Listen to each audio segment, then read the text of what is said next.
But for many other Democrats, what this comes down to is not whether or not she's going to exit the race, but when and how. And door number 1 represents what may be the best option if she can't actually win the nomination. Look at this.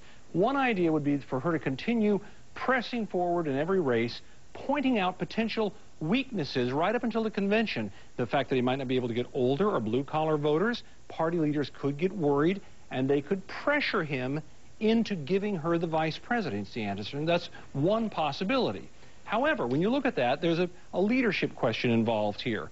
What's wrong with that? Well, the simple truth is that he could get pressed very much on the question of whether or not he wants her in the campaign. She's shown very little interest in calling him Mr. President, and he may not be interested in having her or Bill Clinton in the White House with him. So let's take a look at door number 2, another possible exit for her.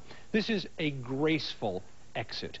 If she wants to go out this way, political analysts say she could campaign a few more weeks or even until the convention, but with far fewer attacks and less pointed criticisms of Obama. This would be primarily about rebuilding relations with those who have been put off by the vigor of her campaign. She could look a lot more like a uniter, not so much like a divider, Anderson, and that could help her. Right, but if she took this, it would set her up to at least have a leadership role down the road. Absolutely. It could set her up for a leadership role during the current administration, and if he did not win, it sets her up to be a candidate in 4 years. So she'd be very excited about that. But we can't ignore the third door in this, and this one, for some Democrats, would be the door to catastrophe if it were to happen. That is for her to simply continue with a never-surrender approach, to fight tooth and nail all the way to the convention, not only doing more damage to Obama, but also deepening this chasm between her followers and his. If that happens, you might see significant numbers of her followers indeed stay home in November,